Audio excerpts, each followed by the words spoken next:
Tahukah kamu cara menanam dengan cepat? Di video ini, kita akan melihat bagaimana transplanter bekerja secara otomatis untuk menanam bibit dengan cepat dan efisien.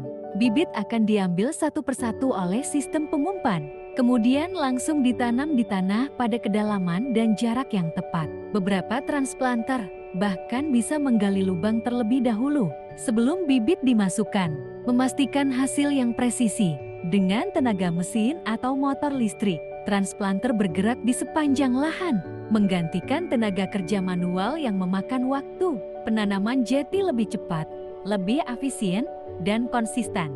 Jangan lupa like, komen, dan subscribe ya!